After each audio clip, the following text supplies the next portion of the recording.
আলহামদুলিল্লাহ ওয়াসসালাতু ওয়াসসালামু আলা রাসূলিল্লাহ ওয়া আলা আলিহি ওয়া সাহবিহি ওয়া মান ইহতাদা বিহুদাহ। সম্মানিত দর্শক শ্রোতা, আজকে আপনাদের সামনে যে শিরোনাম নির্ণয় করা হয়েছে এটা হলো আলী রাদিয়াল্লাহু তাআলা আনহুকে নিয়ে বাড়াবাড়ি। বাইরের আবহাওয়া অনুকূল না, মোবাইল সেট এটা এই অবস্থায় স্থির থাকে না এবং প্রচণ্ড বাতাসের কারণে আজকে ভিতর থেকেই আমরা নতুন আরেকটা জায়গা ঠিক করলাম। এবং কালকের বিষয়ের আংশিক যেটা বাকি ছিল সেটা হলো শিয়াদের বা রাফিজিদের নামকরণের যেটা মূল কথাটা এসেই গেছে। এটাতে অনেকের অনেক দ্বিমত আছে।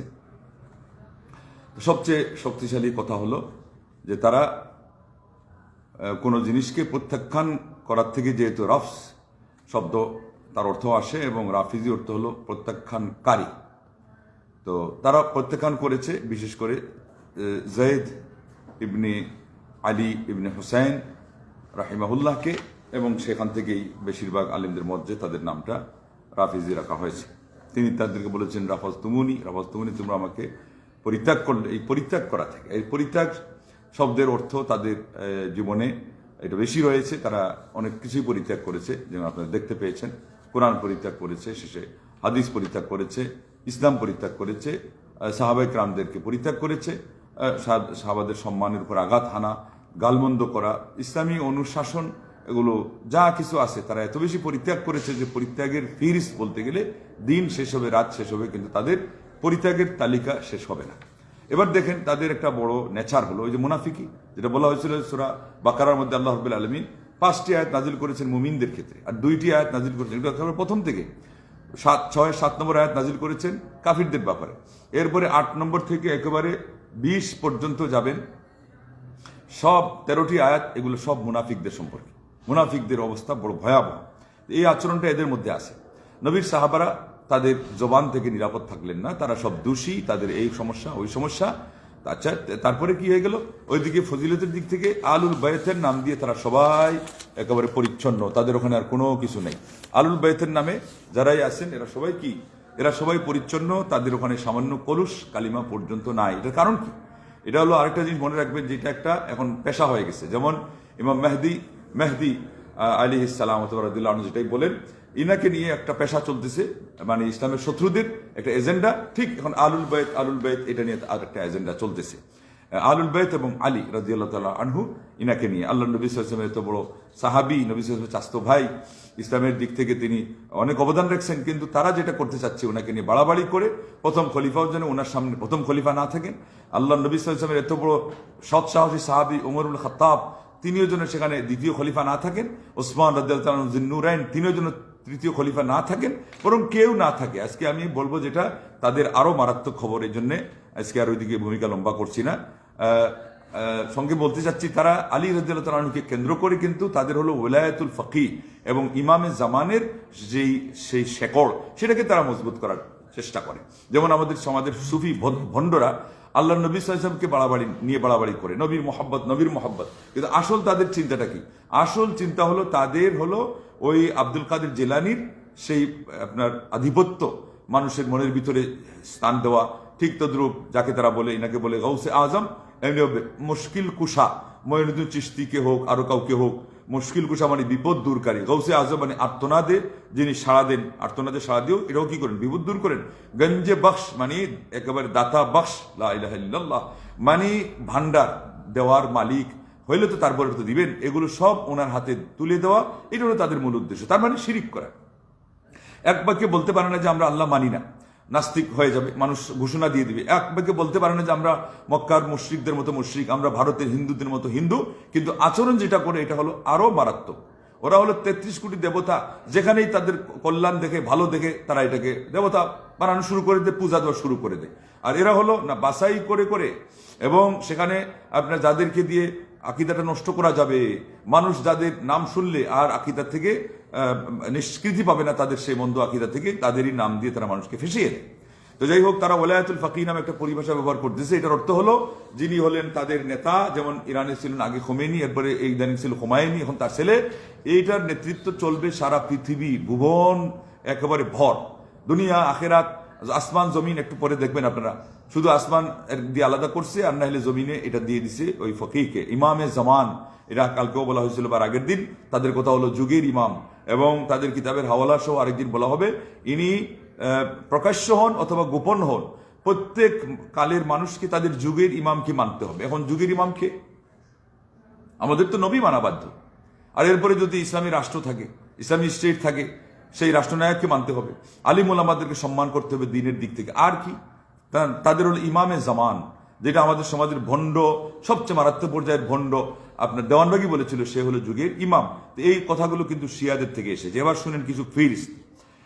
তাদের কথা হলো আলী রাদিয়াল্লাহু তাআলা আনহুর ওয়ালায়াত, এটা হলো সারা আসমান জমিন ভর চলবে।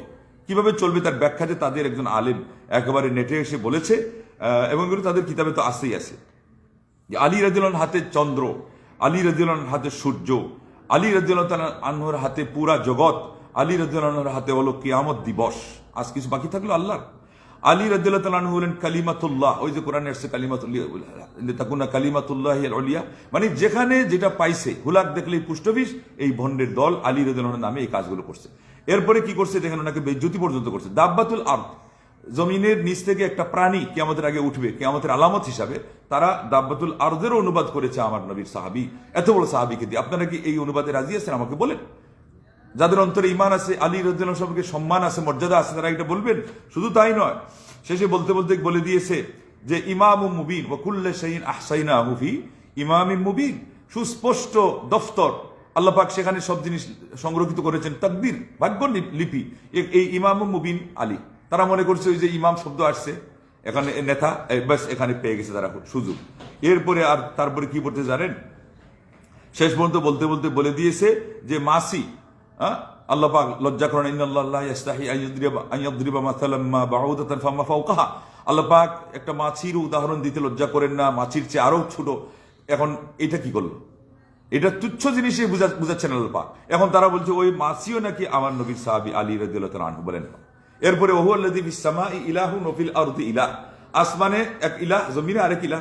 ওই জায়গায় বাকিরকে ভাগ করতে দিয়ে আলীকে রাখছে আসমানের, আর বাকিরকে দিয়েছে জমিনের। ব্যাস এতটুকুই, খালি এক জায়গায় বাকিরকে দিতে গেছে, তা না হলে সব আলীর। তো আর কি, এরপরে দেখবেন যে আরো আসবে আমাদের লোকজন কিভাবে, যারা নিজেদেরকে শিয়া বলেন অথচ তারা কিভাবে এটাকে নিয়েছে।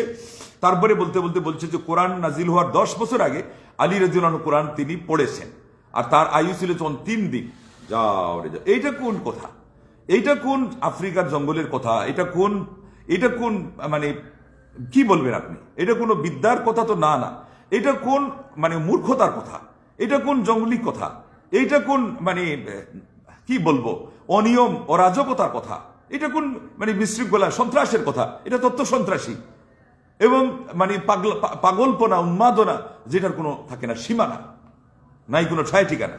তারপরে ব্যাকগ্রাউন্ড ঠিক করতে করতে তারা বলছে আরেকজন আল্লাহ নবী সাল্লাল্লাহু ইউনূস আলাইহিস সালাম যে ডুবে গেলেন, এটা তো আপনারা বলতেছেন ইউনূস আলাইহিস সালাম এই কারণে গেছেন কওমের উপর রাগ করে, এটা সেটা। তারা বলেছে এটা হলো আল্লাহ পাক ওয়ালায়াতে আলী, এই পরিচয় দেওয়ার জন্য আপনার কাছে এত বড় সম্মানী একজন নবীকে পানিতে সুবাইয়া, তারপরে তারা বলতেছে 40টা দিন তাকে ওখানে রেখে আল্লাহ বুঝ দিয়েছেন যে চিনছো আলীর ওয়ালায়াত। আলী কবে আসছেন দুনিয়াতে? এরা তারই কি বলতে চায়? ওই যে ভণ্ডরা সুফিরা বলে যে আল্লাহ নবী সাল্লাল্লাহু আলাইহি ওয়াসাল্লামের নূর হলো আল্লাহরও কি আউয়ালু মা খালাকাল্লাহু নূরি, আল্লাহ সবার আগে সৃষ্টি করেছেন তার নূর। কিন্তু আরেক কথায় আসছে যে এই নূর সৃষ্টি করতে করতে গিয়ে বলতেছে যে আল্লাহর উপর দিয়ে গড়াই নিচ্ছে, যে এই আল্লাহ রাব্বুল আলামিনের নবী নূর থেকে তৈরি। এটা তাদের এখানে গোপনের আরো গোপন কথা, আর সুফি মতবাদের তো গোপন কথাই আছে। আর এখন প্রকাশ্য হয়ে গেছে যে আদম আলাইহিস সালাম নিজেও নবীর সন্তান। কেন? সর্বপ্রথম সৃষ্টি যেহেতু নবীর নূর, তাইলে আদম হলেন তিনি প্রথম মানুষ, কিন্তু নূর তো আরো আগে, অতএব আদম ও নবীর সন্তান। এই উন্মাদনা সুফিরা নিয়ে এসেছে কিন্তু অনেকটাই এই শিয়া মতবাদ, এই সমস্ত ভণ্ডদের কাছ থেকে। আসুন, সিন্ধুর তৎকালীন সময়ে পাকিস্তান এখনো হয়তো আছে তার একটা অংশ, কিন্তু বৃহত্তর এটা উপমহাদেশে সাবকন্টিনেন্টে পড়ে। সেখানকার একটা লোক ছিল, আপনার দেখছেননি লালন, আমাদের দেশে লালনকে কেন লালন নাম হিসাবে নিয়েছে? লালন তো মূলত হিন্দু ঘরে জন্ম। লালন শাহ বলতেছে না, ওইটা ছিল লালন বলে আরো কোনো একটা শব্দ, সেখান থেকে এখন শাহতে আনছে। লালন ওই যে হিন্দুদের দাস টাস ইত্যাদি শব্দ ছিল, এটা ভালো করে আপনারা খোঁজ নিয়ে দেখেন। তো এখানে এই লোকটা কিন্তু ঝুলে লালন, লা ইলাহা ইল্লাল্লাহ, ঝুলে লালন। আবার এটার আরেকটা নাম হলো আসবে এই তাদের কবিতার মধ্যে আসবে শাহবাজ, শাহবাজ সুফি। ওই শাহবাজ সুফির আরেকটা নাম, তার উপাধি হলো ঝুলে লালন। এটাকে কেন্দ্র করে আবার আলী রাদিয়াল্লাহু নিয়েছে, কারণ ওই শিরিকের তো কোনো ঠিকানা নাই, কাকে দিয়ে শিরিক করবে। এবার শোনেন তাদের কাওয়ালি। আমাদের দেশে যেমন বলে না, ইয়া আলী শেরে খোদা, এটা তো আসছে ভারত থেকে, হিন্দু কথা থেকে। কিস্তি পার লাগা দেনা, হে আলী আপনি আল্লাহর বাগ, আপনি আমার নদীকে কিনারে লাগাইয়ে দেন। তো এটা কি হলো? এটা হলো হিন্দুদের ওই যে হনুমান, সে হলো বিপদে সাহায্য করে, কিস্তি পার লাগানো, অমুকের আক্রমণ থেকে রক্ষা দেওয়া। এখন এদের হলো আলী রাদিয়াল্লাহুকে দিয়ে, তাহলে আলী রাদিয়াল্লাহুকে কি বানাইলো? তারা দেবতা বানাইলো। এবং এখানে ইনাকেও দেবতা বানাইছে, যার নাম একটু আগে শুনলেন, সাধকের। এখন দেখেন তাদের গানের শ্লোক কি। প্রথমে কথা হলো শ্লোক যেটা হলো, আর আমাদের সমাজে কি বলে, আলীর হাতে জুলফিকার, ফাতিমার হাতে তীর, যেই পথে আইসিস বালা সেই পথে ফির। জুলফিকার তরবারি নিয়ে আলী দাঁড়িয়ে থাকলে বিপদ দূর হয়ে যাবে। তার ঘুরে ফিরে আলী রাদিয়াল্লাহু তাআলা আনহুকে তারা একটা শক্তির একটা প্রতীক বানিয়েছে, এই হলো কথা। ইয়া আলী বলে গাড়ির হ্যান্ডেল আমাদের লোকজন চালু করে না, হ্যান্ডেল করে না, ইয়া আলী বলে। এরপরে বলে ইয়া অমুক বাবা, খান জাহান আলী, শাহজালাল, কিন্তু আগেই হলো কিন্তু ইয়া আলী। তাইলে সবচেয়ে মারাত্মক পর্যায়ে শিরিক তারা কাকে দিয়ে করে? আল্লাহ নবী সাল্লাল্লাহু আলাইহি ওয়াসাল্লামের সাহাবী আলী রাদিয়াল্লাহু তাআলা আনহু আরদাহু দিয়ে তারা করে। এবার দেখেন তাদের গান কি, দমাদম মস্ত কলন্দর আলী দা পয়লা নম্বর। এবার শুনেন, এই যে শিয়াদের আকীদা আসলো না দমদমাদম দিয়ে তাদের হলো দমদম, শ্বাসে শ্বাস তারা নিচ্ছে। ওইটার মধ্যে ওই যে ডাক্তাররা বলে শ্বাসে আপনার হলো গ্রাস, তার মানে আপনি ওই ছোট মাছ খাবেন তাইলে ফায়দা হবে। আসলে আমাদের জিখোয়া ছিল শ্বাসে আল্লাহর জিকির। এখন এই সমস্ত শিয়া আর একেবারে ডেট ওভার সুফিদের এই হলো আলী রাদিয়াল্লাহুকে নিয়ে জিকির। আলী দা পহেলা নম্বর এখানে কি বোঝাচ্ছে? এটা হলো পাঞ্জাবি ভাষা। আলী দা মানে আলী হ্যাঁ, উর্দু হলে আলী হ্যাঁ, হয়তো আলী হলেন বাংলা অনুবাদ। পহেলা নম্বর তানি তিনি প্রথম নম্বর। ওই শিয়াদের প্রাথমিক যে অবস্থা ছিল যে প্রথম খলিফা হওয়ার কথা আলী রাদিয়াল্লাহু তাআলা আনহু, এইটাও এটার মধ্যে লুকিয়ে আছে। আবার আলী হলেন সবকিছুর ঊর্ধ্বে, যেমন ওই যে তারা বলেছে যে আলী রাদিয়াল্লাহু তাআলা আনহু এর হাতে সবকিছু, মানে আল্লাহরও ঊর্ধ্বে, লা হাওলা ওয়ালা কুওয়াতা ইল্লা বিল্লাহ। এরপরে হলো দমাদম মস্ত কলন্দর আলী দম দে আন্দর, দম দে আন্দর, এটা পাঞ্জাবি ভাষায়, যে তিনি হলেন শ্বাসের নিঃশ্বাসের ভেতরে। নিঃশ্বাসে কি করতে হবে? কালান্দার, মাস কালান্দার। এই কালান্দারও কিন্তু ওইটার আর একটা উপাধি। তাদের ওখানে কালান্দার হলো সুফি সাধককে বোঝায়। এগুলো হলো যাদেরকে দিয়ে তারা ওসিলা নেয়, যাদের কাছে তারা গাইবী সাহায্য চায়, যাদেরকে মনে করে যে আল্লাহ রাব্বুল আলামিনের তারা প্রতিচ্ছবি, নানান যত জগা কিছুর আকীদা বিশ্বাসের নিচে লুকিয়ে আছে। প্রতি নিঃশ্বাসে আলী, প্রতি নিঃশ্বাসে হলেন এই ঝুলে লালন। আউযু বিল্লাহ। আপনি মুমিন হিসাবে স্মরণে শয়নে স্বপনে কাকে আপনি জপেন? কার নাম জপেন? কাকে স্মরণ করেন? আল্লাহ ছাড়া। আল্লাহু আকবার। ফার্সিতে তো আমাদের তাওহীদবাদী আলেমদেরও কথা আছে যে মুমিনা জিক্রে খুদা হ্যাঁ কারে তু ইয়াদে উ। হে মুমিন, তোমার হলো জব, তোমার ডিউটি, তোমার সব সময়কার সেই কাজ হলো আল্লাহর জিকির করা। এরপরে তিনি বলতে ইয়াদে উ, আল্লাহকে স্মরণ করো, আল্লাহকে স্মরণ করো, আল্লাহকে স্মরণ করো। উ মানে হলো তাকে, এটা হলো সর্বনাম ফার্সি, কিন্তু অর্থ হলো আল্লাহকে। আর এরা কি বলতেছে? তাদের শ্বাসে নিঃশ্বাসে আলী, শ্বাসে নিঃশ্বাসে এর ঝুলে লালন, শ্বাসে নিঃশ্বাসে তাদের হলো ওই যে সুফি সাধক শাহবাজ, লা হাওলা ওয়ালা কুওয়াতা ইল্লা বিল্লাহ। এবং তারা নিজেরা বলেছে, দেখবেন যে এর স্মরণে, এর সম্মান কি? তাকে তুমি ডাকতেছো, আমার আল্লাহর হক তাকে দিচ্ছ, তাওহীদুল উলুহিয়্যা, এটাকে জলাঞ্জলি গুড়েবালি করে চুরমার করে তুমি তার পদচরণে সেটা লুটিয়ে দিচ্ছ। এবং দুইটা জায়গাতে মনে রাখবেন, আরো আছে অনেক, সেখানে কোনো সুযোগ নেই যে এখানে শিরিক হইতে সময় লাগে। গায়রুল্লাহকে যদি কেউ সেজদা দেয়, মাথা ঠুকে গায়রুল্লাহর সামনে, এই জায়গায় শিরিক হতে আর সময় লাগে না। ঠিক তদ্রুপ গায়রুল্লাহকে যদি ডাকে, বিশেষ করে এখানে সাহায্যের জন্য ডাকতেছে, আর্তনাদ করতেছে, এখানে শিরিক হওয়ার জন্য আর সময় লাগে না। শিরিক হওয়ার জন্য আর 7 মাস গুনতে হয় না। শিরিক ফতোয়া দেওয়ার জন্য আর কোনো শ্বাস নেওয়ার আপনার সময় থাকে না। তার শ্বাস নিঃশ্বাসের সময় নাই গায়রুল্লাহকে ডাকতে, আর আপনি নিঃশ্বাস খুঁজতেছেন এখানে শিরিক ফতোয়া খুঁজতে। আপনি কিসের মুসলমান? আপনার মনের ভিতরে আল্লাহর অধিকার সম্পর্কে কি অনুভূতিটা আছে? আপনি লা ইলাহা ইল্লাল্লাহ কোন অর্থে আপনি পড়েছেন যে আল্লাহ ছাড়া সত্য কোনো মাবুদ নাই? ইলমুন ইয়াকিনুন ইখলাসুন সিদকুকা মা মুহাব্বাতিন ওয়ান কিয়াদিন ওয়াল কবুল লাহা। আপনি সজ্ঞানে কি লা ইলাহা পড়েছেন? যে লা ইলাহার প্রথম শর্ত হলো জ্ঞান সহকারে পড়া, তার অর্থ বুঝে পড়া, এরপরে দৃঢ় বিশ্বাস। যার যতটুকু কালিমা সম্পর্কে, তাওহীদ সম্পর্কে জ্ঞান হবে, তার দৃঢ় বিশ্বাসের পরিমাণ ও পরিধি তত গভীর হবে, তত শক্তিশালী হবে, তত প্রশস্ত হবে, তত বিস্তর হবে। এরপরে হলে ইখলাসুন, একনিষ্ঠতা, ঐকান্তিকতা, একাগ্রতা। আপনার একাগ্রতা আসবে কোত্থেকে? আপনি তো কালিমার অর্থই জানেন না। আপনি তো কালিমা পড়ার আগেই আপনি 7 সমুদ্রের 13 নদীতে গিয়ে আপনার এটার অর্থকে চুবিয়ে শেষ করেছেন। সিদকুকা, সততা, যে কথা বলবেন আচরণের সাথে মিল থাকতে হবে। এই যে আচরণ দিয়ে তারা চ্যালেঞ্জ করলো যে না আল্লাহ তোমার নামে কালিমা পড়তেছি ঠিক, তবজব করে ফেনা তুলতেছি ঠিক, এটাও আমাদের একটা বেদাতি জিকির, আমাদের একটা প্রচলন হিসেবে পড়তেছি, কিন্তু তোমাকে আমরা মানি না, কেননা সে তো ডাকে তো গায়রুল্লাহকে।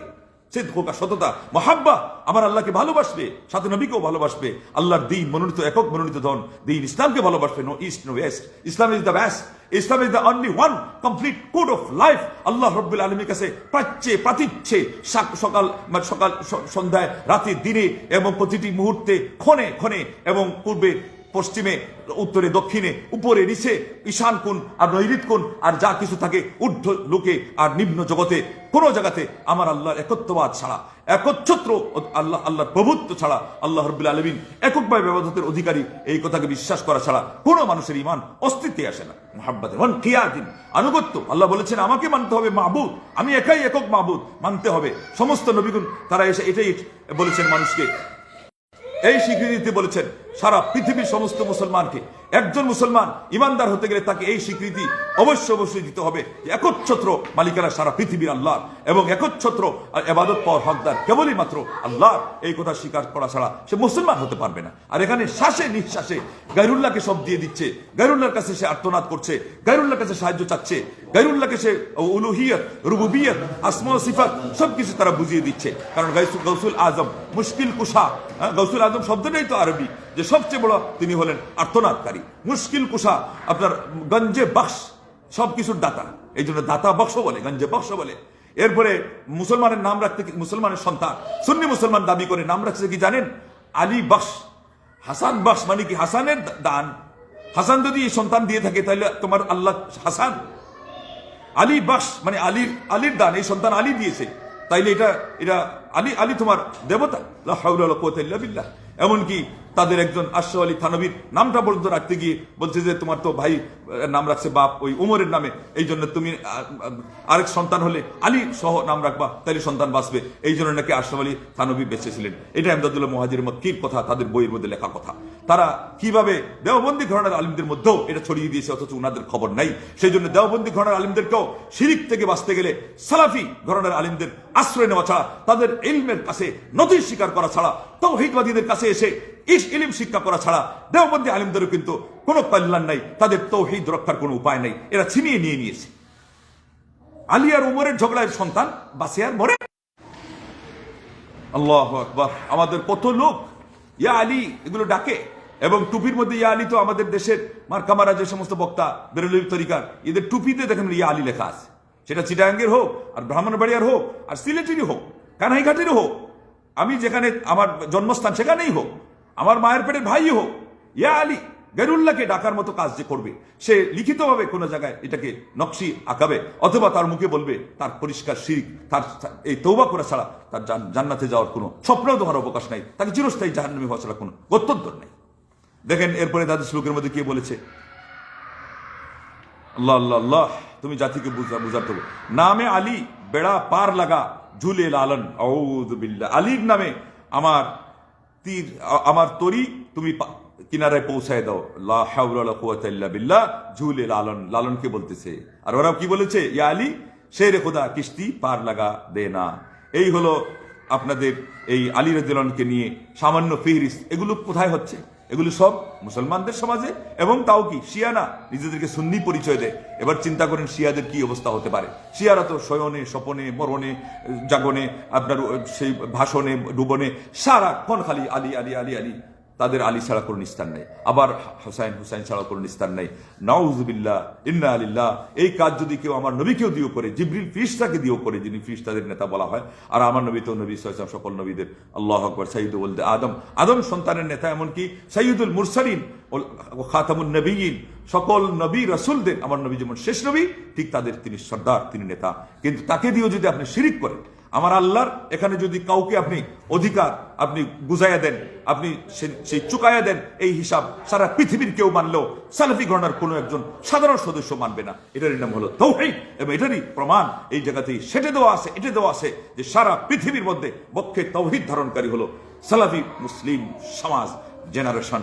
এদের ব্যাপারে সাবধান কথা বলার সময়, কারণ এরাই হলো অধিনায়কত্বকারী এবং আল্লাহ নবী সাল্লাল্লাহু আলাইহি ওয়াসাল্লামের একক রিপ্রেজেন্টেটিভ এই পৃথিবীর মধ্যে কিয়ামতের আগ পর্যন্ত এরাই থাকবে। যেটা আল্লাহ নবী সাল্লাল্লাহু আলাইহি ওয়াসাল্লাম বলেছিলেন যে বনী ইসরাইল তারা এত দলে বিভক্ত হয়েছিল, আর আমার উম্মত 73 দলে বিভক্ত হবে, 72 দল একেবারে ছিটকে পড়ে যাবে, জাহান্নামের অথই সাগরে ডুবে হাবুডুবু খাবে এবং জ্বলে সারখার হয়ে যাবে। আর একটাই দল ফিরকাতুন নাজিয়া আত-তাইফাতুল মানসুরা, সেটাই হলো আল কাইমা আলা মা কানা আলা আলাইহি নবী সাল্লাল্লাহু আলাইহি ওয়াসাল্লাম ওয়া আসহাবুহু ফি যাকাল ইয়াউম। নবী সাল্লাল্লাহু আলাইহি ওয়াসাল্লাম আনা আলাইহি ওয়া আসহাবিল ইয়াউম, আজকের দিনে আমি এবং আমার সাহাবারা যেই আদর্শের উপরে আছি, কিতাবুল্লাহ সুন্নাতে রাসূলুল্লাহ, এবং সঠিকভাবে পরবর্তীতে ওইটাকে আপনি নিশ্চিত করতে গেলে আমাদের এখন বলা লাগবে সালাফে সালেহিনদের ব্যাখ্যা, সাহাবা তাবিঈন তবে তাবিঈনদের মানহাজ এবং কর্মপদ্ধতি, এইগুলো অনুযায়ী আপনি যখন এই বিশ্ব মেনে নিবেন এইভাবে, তাইলে এর ভিত্তিতেই যেই ইসলাম আপনি ফলো করবেন, এর মাধ্যমে আপনি ফিরকায়ে নাজিয়ার অনুসারী হওয়ার চেষ্টা মনে করবেন, আশা আছে, এবং কাল কিয়ামতের দিন নাজাত পাওয়ার আশা আছে। তা না হলে বাকি যত দলে আপনি যাবেন, তার ন্যূনতম যে অপরাধ, ন্যূনতম সেটা হলো বেদাতে আপনি নিপতিত হবেন, এবং এরপরে আপনি হয়তো শিরকেও পড়ে নিপাতিত হবেন, সারা জীবন আপনার সর্বনাশ হয়ে যাবে। সেই জন্য আসুন আল্লাহর নবী সাল্লাল্লাহু আলাইহি ওয়াসাল্লাম একজন সাহাবীকে নিয়ে এই নেককারজনক আচরণ যারাই করে, তারা শিয়া নামে পরিচিত হোক আর সুন্নি নামে পরিচিত হোক, তাদের বেশিরভাগ শিরকের মধ্যে লিপ্ত হয়ে চিরস্থায়ী জাহান্নামে হচ্ছে, আর অনেকেই আপনার বেদাতে কুসংস্কারে তারা হাবুডুবু খাচ্ছে। এখান থেকে আমাদেরকে এই সমাজকে নিষ্কৃতি দিয়ে গেলে তাওহীদবাদী দাঈউল্লাহদেরকে সোচ্চার হতে হবে, আল্লাহ রাব্বুল আলামিনের প্রতি মানুষকে দাওয়াত দিতে হবে একনিষ্ঠতার সাথে, তাওহীদের সেই জ্ঞান নিয়ে, আকীদার সেই স্বচ্ছতা নিয়ে এবং সুন্নতি পদ্ধতি নিয়ে। মহান রব্বুল আলামিন আমাদেরকে সেই তৌফিক দান করেন এবং দুনিয়া আখিরাতে আমাদের কামিয়াব করেন, আমিন। ওয়া আখিরু দাওয়ানা আনিল হামদুলিল্লাহি রাব্বিল আলামিন। আসসালামু আলাইকুম ওয়া রাহমাতুল্লাহি ওয়া বারাকাতুহু।